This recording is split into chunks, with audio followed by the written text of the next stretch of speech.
اب میرے بھائیوں، شب قدر کے حوالے سے قرآن حکیم کی آیات اور 10 صحیح الاسناد احادیث انشاءاللہ تعالی. میرے بھائیوں، قرآن حکیم میں کم از کم 3 مقامات پر اس رات کا ذکر موجود ہے جس رات کے اندر اللہ تعالیٰ نے قرآن پاک کو نازل فرمایا. وہی رات جو ہے وہ شب قدر بھی ہے، قدر والی رات، لیلۃ القدر.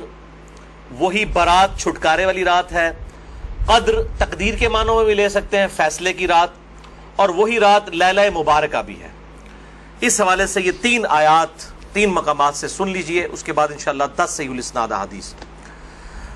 پہلا ریفرنس سورہ الدخان، سورت نمبر 44، جس کی نسبت سے یہ مسئلہ نمبر 44 ہے. یہ میں نے اس وقت اسی کی نسبت سے رکھا تھا، شب برات والا. آیت نمبر 1 سے 6 تک. اعوذ باللہ من الشیطان الرجیم، بسم اللہ الرحمن الرحیم.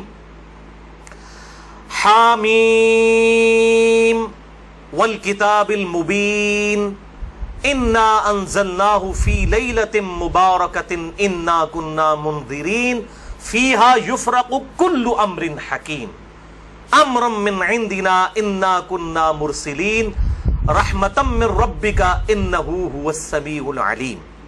حامیم حروف مقطعات ہیں. اس روشن کتاب کی قسم، لوح محفوظ بھی ہو سکتی ہے، قرآن حکیم بھی.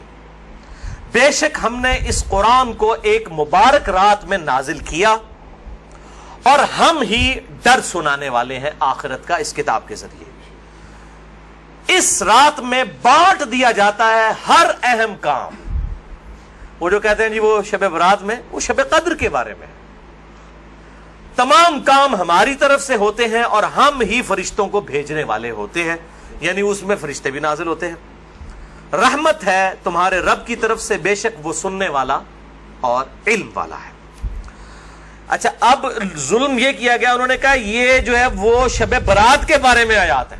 اندازہ کریں، اب وہ شب برات کے بارے میں تو قرآن تو شب برات میں نازل نہیں ہوا. انہوں نے کہا نہیں جی قرآن 2 بار نازل ہوا ہے. ایلو سامو، یعنی ایک جھوٹ کو چھپانے کے لیے دوسرا جھوٹ. کہتے ہیں جی ایک دفعہ قرآن جو ہے وہ لوح محفوظ سے پہلے آسمان میں نازل ہوا ہے، تو وہ جو نازل ہوا تھا نا وہ ہوا تھا شب برات میں، اور جو پہلے آسمان سے دنیا میں نازل ہوا ہے وہ شب قدر میں ہوا ہے. اب یہ کہاں لکھا ہوا ہے، کس جگہ پہ لکھا ہوا ہے؟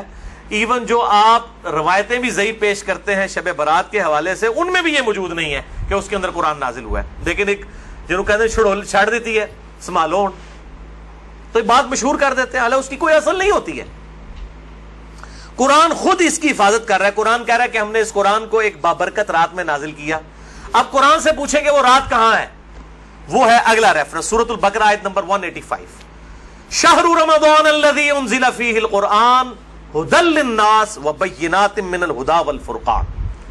رمضان کا مہینہ وہ ہے جس میں ہم نے القرآن نازل کیا، جس میں ہدایت ہے اور اس میں ہدایت کے روشن دلائل اور یہ الفرقان، حق اور باطل میں تمیز کرنے والی کتاب ہے. فائنل ٹیسٹمنٹ ہے، اس اولڈ ٹیسٹمنٹ اور نیو ٹیسٹمنٹ کے بعد یہ فائنل ٹیسٹمنٹ. تو اب اگر وہ رات رمضان کے مہینے میں ہے تو وہ پھر شب برات وہ والی نہیں ہوگی. شب برات جو ہے وہ شب برات، شب قدر ہی شب برات ہے، یہی شب مبارکہ ہے. تیسرا ریفرنس قرآن حکیم کی مکمل سورت ہے، سورت القدر، سورت نمبر 97 پارہ نمبر 30 میں. انا انزلناہ فی لیلۃ القدر، بے شک ہم نے اس قرآن کو تقدیر کے فیصلوں والی رات میں نازل کیا.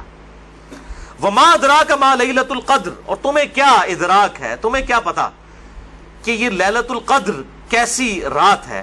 لیلۃ القدر خیر من الف شہر، یہ وہ رات ہے جو کہ 1000 مہینوں سے افضل ہے. یعنی قمری اعتبار سے آپ سمجھ لیں کوئی 84-85 سال، اور سولر ایئرز کے اعتبار سے 82 سال کی عبادت سے بہتر ہے اس رات میں عبادت کرنا. تنزل الملائکۃ والروح فیہا باذن ربہم من کل امر، اس میں فرشتے نازل ہوتے ہیں اپنے رب کی جانب سے تمام اہم کام لے کر. وہی فیہا یفرق کل امر حکیم. دیکھیں قرآن کے پیچھے قرآن کی آیات، قرآن کی سب سے بیسٹ تفسیر وہ ہے جو قرآن سے کی جائے.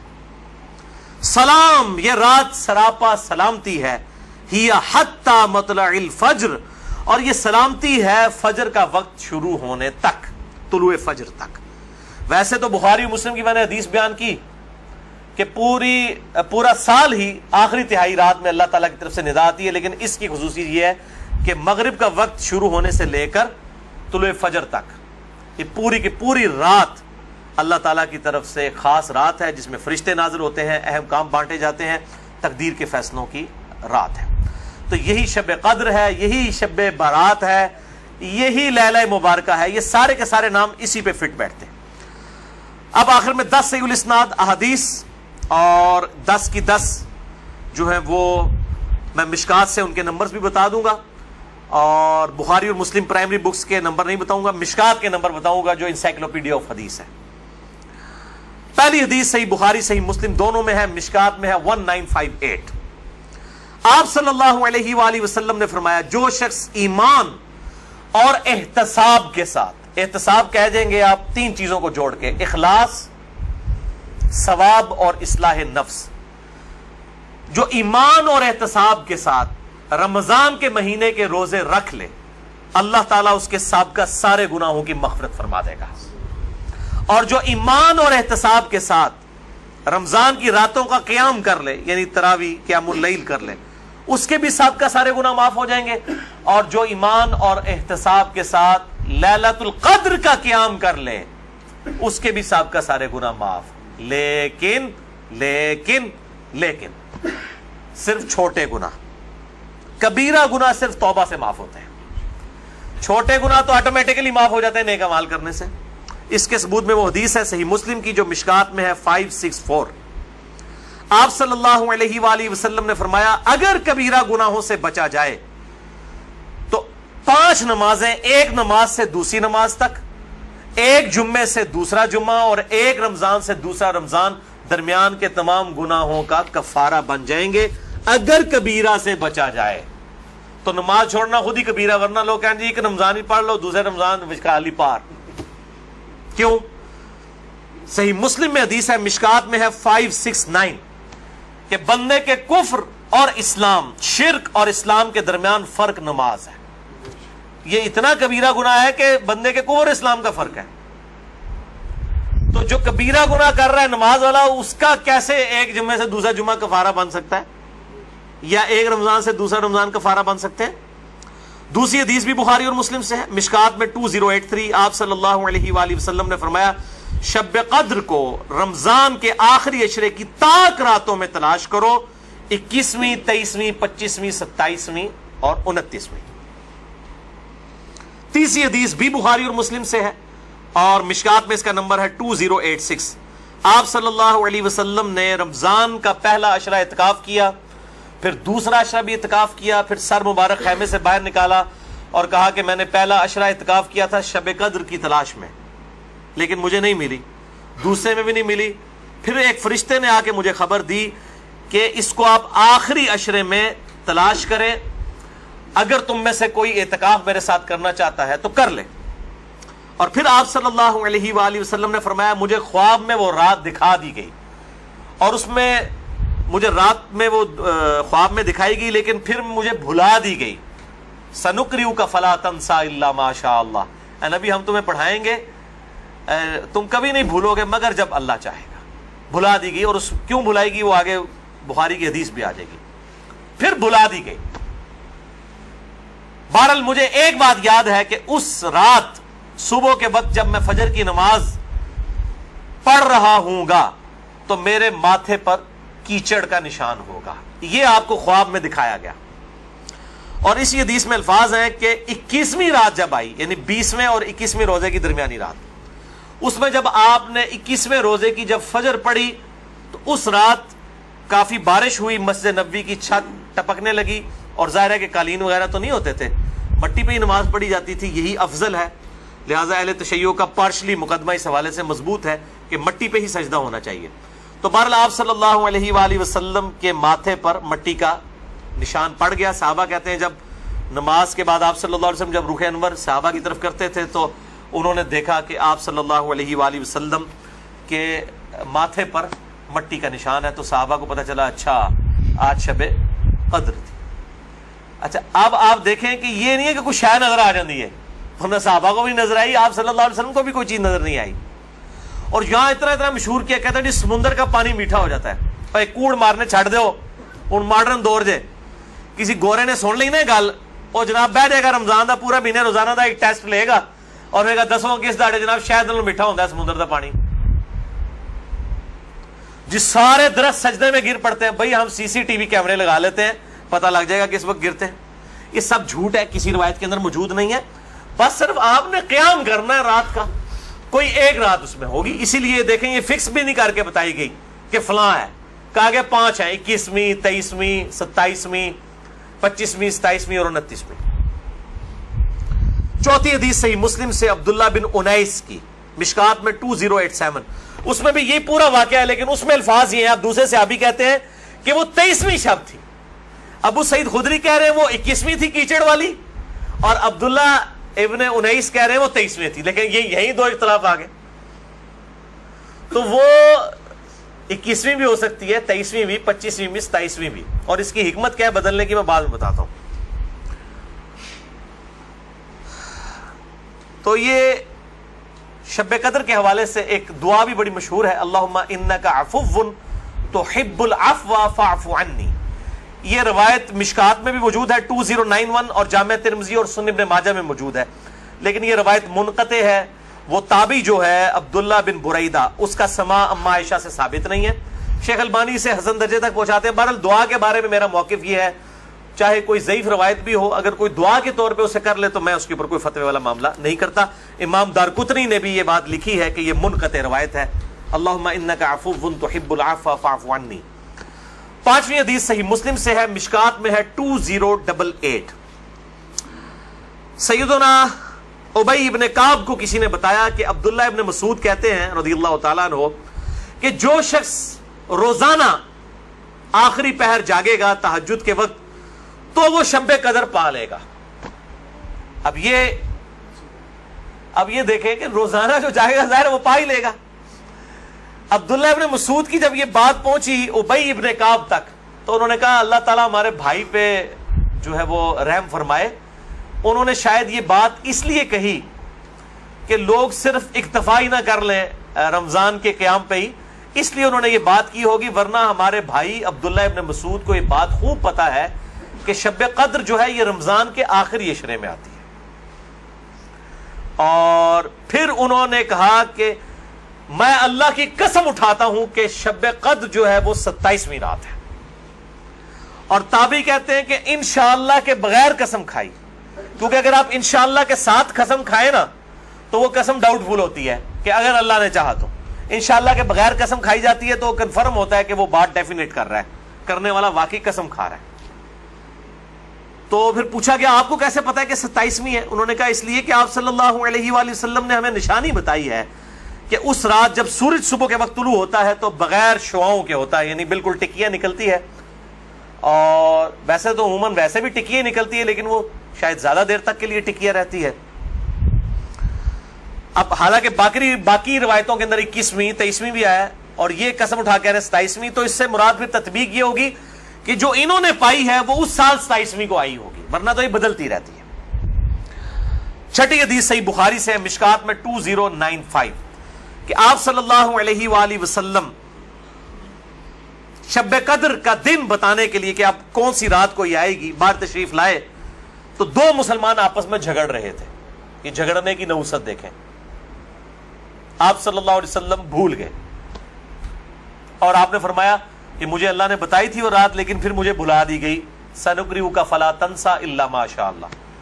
اور پھر آپ نے فرمایا کہ اس وجہ سے بھلائی گئی کہ یہ 2 مسلمان آپس میں جھگڑ رہے تھے، اور پھر کہا ہو سکتا ہے کہ اللہ کی اسی میں بہتری ہو، یہ بھی ساتھ کہہ دیا، ورنہ انہوں 2 مسلمانوں نے لوگ قیامت تک کوستے رہتے. بھائی اللہ نے بتانا ہوتا تو بعد میں بتا سکتے، اللہ کے لیے تو کوئی مسئلہ نہیں تھا، اسی میں بہتری ہو، اور یہ واقعی بہتری ہے. اور پھر فرمایا اب تم اسے 21ویں 23ویں اور 25ویں میں تلاش کرو. اب یہاں 27ویں 29ویں کا ذکر کوئی نہیں ہے، وہ الگ سے حدیث میں. تو حکمت یہ ہے بیسیکلی اس کو ڈیفرنٹ کرنے میں تاکہ لوگ یہ پورا عشرہ جو ہے وہ اہتمام کریں. دوسرا لوگ کہتے ہیں جی جس رات میں قرآن نازل ہوا تھا وہ ہوگی تو کوئی ایک ہی رات نا، یا 21ویں ہوگی. یہ تو نہیں ہے کہ 14 اگست اس دفعہ جو ہے 14 اگست کو آئے تو اگلی دفعہ 14 اگست جو ہے وہ 21 اگست کو آ جائے. اس طرح تو نہیں ہوگا. 14 اگست تو 14 اگست کو ہی آئے گا. تو یہ کیا وجہ ہے کہ قرآن جس رات میں نازل ہونا شروع ہوا وہ تو یا 21ویں تھی یا 23ویں تھی یا 25ویں یا 27ویں یا 29ویں, تو اگلے سال بھی وہی ہونی چاہیے. تو یہ دنیاوی اعتبار سے تو یہ بات بالکل ٹھیک ہے. لیکن جب اللہ تعالیٰ نے اس کی سیلیبریشن اس طرح کر دی ہے کہ اس سال میں اس کی سیلیبریشن کروں گا 21ویں کو, اگلے سال 23ویں کو, اس سے اگلے سال 27ویں کو, اس سے اگلے سال پھر شاید 21ویں کو ہو جائے, پھر کبھی 29ویں کو, تاکہ یہ روٹیٹ کرتی رہے, مسلمانوں کا شوق برقرار رہے. اس میں نظر کچھ نہیں آنا ہوتا, بس قیام کرنا ہوتا ہے. اللہ تعالیٰ 82 سال کی عبادت کا ثواب لکھ دے گا. اور اس کا آسان طریقہ میں آپ کو اینڈ پہ 2 حدیثیں بتا دوں گا سست الوجود لوگوں کے لیے انشاءاللہ میرے جیسے. 7ویں حدیث بھی بخاری اور مسلم دونوں میں ہے, مشکات میں 2090. اما عائشہ کہتی ہیں کہ جب رمضان کا آخری عشرہ ہوتا تو آپ صلی اللہ علیہ وسلم عبادت کے لیے کمر بستہ ہو جاتے, خود بھی راتوں کو جاگتے اور اپنے گھر والوں کو بھی جگایا کرتے. اللہ تعالی ہمیں بھی اس سنت پر عمل کرنے کی توفیق عطا فرمائے, آمین. 8ویں حدیث صحیح مسلم سے ہے, مشکات میں 2089. اما عائشہ رضی اللہ تعالیٰ عنہ کہتی ہیں کہ آپ صلی اللہ علیہ وسلم جس قدر رمضان مبارک کے آخری عشرے میں عبادت اور سخاوت والا معاملہ کرتے تھے, پورا سال کبھی ایسا نہیں کرتے تھے, اس آخری عشرے میں خصوصاً. 9ویں حدیث تو ہے ہی بالخصوص پرٹیکولرلی اعتکاف کے حوالے سے, اور اعتکاف بھی بیسیکلی شب قدر کی تلاش کے لیے ہوتا ہے. کم از کم 10 دن مسجد میں ٹکا تو رہے گا نا. چلو ستے ہی لب گئی, مسجد ہی تو مل جائے گی نا انہوں شب قدر, اور کوئی نہیں تو لوگ فجر اور عشاء کی نماز ہی جماعت سے پڑھا دیں گے. خراٹے لے رہے ہوں تو اعتکاف والوں کی تو ویسے ہی شامت آئی ہوتی ہے بیچاروں کی. اعتکاف والوں کو تو رات کو بھی نہیں سونے دیتے, اور درس بھی مجبوراً بیچارے اعتکاف والوں کو ہی سننا پڑتا ہے. تو بخاری اور مسلم میں حدیث ہے, مشکات میں 2097. اما عائشہ رضی اللہ تعالیٰ عنہ کہتی ہیں کہ آپ صلی اللہ علیہ وسلم رمضان کے آخری عشرے کا اعتکاف فرمایا کرتے تھے یہاں تک کہ آپ کی وفات ہو گئی. ہر سال اعتکاف کرتے تھے آپ صلی اللہ علیہ وآلہ وسلم. یہ سنت موقدہ کفایہ ہے, چند لوگ کر لیں تو باقیوں کی طرف سے ادا ہو جائے گی. اور پھر آپ صلی اللہ علیہ وسلم کی وفات کے بعد آپ کی بیویاں بھی مسجد نبوی میں اعتکاف کیا کرتی تھیں. لیکن اسی کانٹیکسٹ میں بخاری مسلم میں حدیث ہے, ایک دفعہ آپ صلی اللہ علیہ وآلہ وسلم نے جو ہے وہ مسجد نبوی میں اعتکاف کے لیے خیمہ لگایا.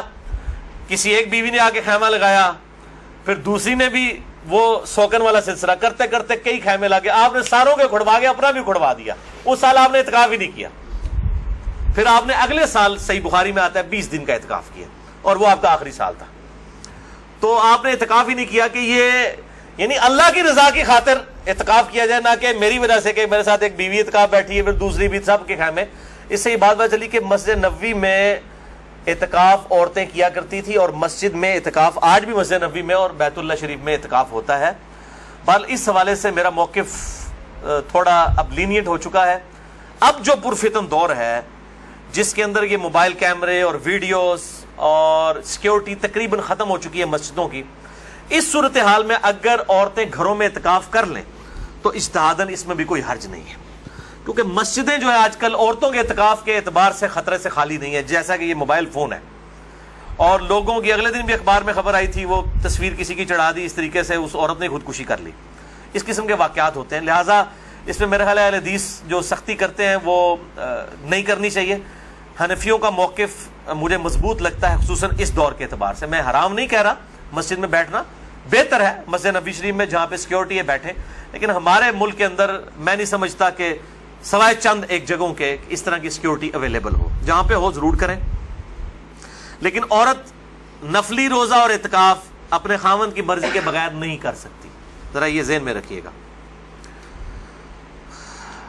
10ویں حدیث جامعہ ترمذی میں ہے, سنن نبی داؤد میں ہے, سنن ابن ماجہ میں, مشکات میں 2102.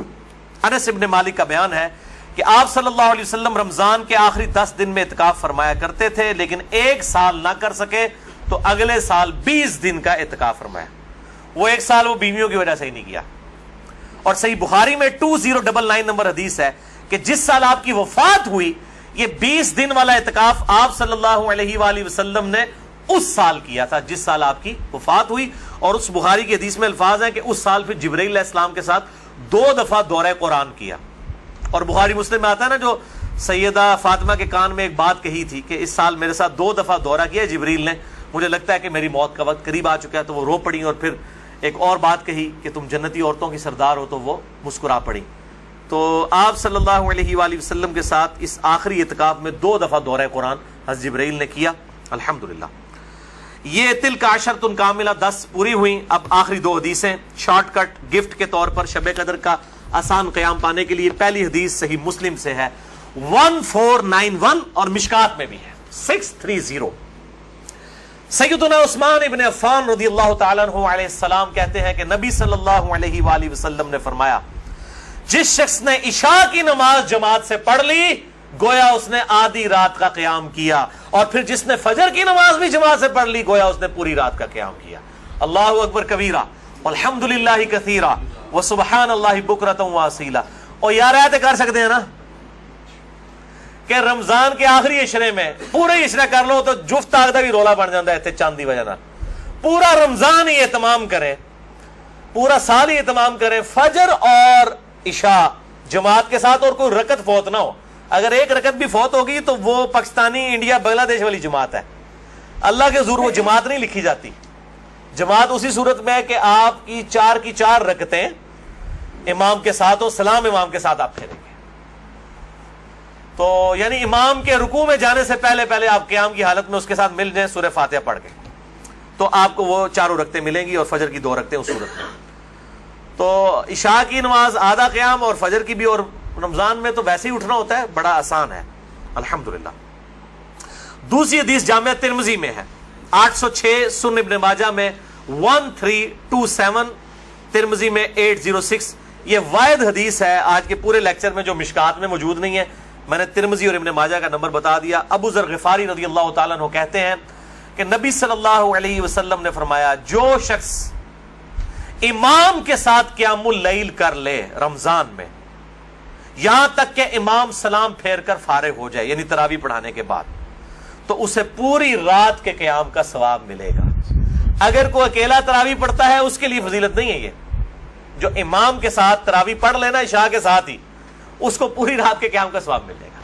اچھا، یہ جماعت کی جہاں پہ باتیں ہو رہی ہیں یہاں پہ عورتوں کو استثناء حاصل ہے، عورتوں کے لیے واجب نہیں ہے کہ مسجد میں جائیں، چلی جائیں، اگر کر سکتی ہیں تمام ضرور کریں، ان کو گھر میں بھی اللہ تعالیٰ انشاءاللہ تعالیٰ اس حوالے سے ثواب عطا فرما دے گا۔ خصوصاً عورتیں پوچھ رہتی ہیں جی ہم کہاں سے یہ جماعت، ہم یہ آسان طریقہ، تو عورتوں کے لیے پھر اس حوالے سے آسانی ہوگی انشاءاللہ تعالیٰ۔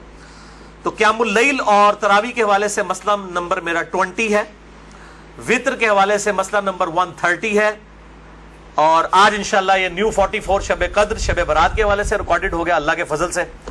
رمضان کا آلریڈی 53 ہے، لیکن میں انشاءاللہ اگلے 2 ہفتوں میں اسے 2 نشستوں میں ریوائز کر کے ریکارڈ کروا رہا ہوں انشاءاللہ ڈیٹیل کے ساتھ، 53A اور 53B مسئلہ کے عنوان سے انشاءاللہ تعالی۔ اور ان طاق راتوں میں صلاۃ التسبیح کا بھی اہتمام کریں۔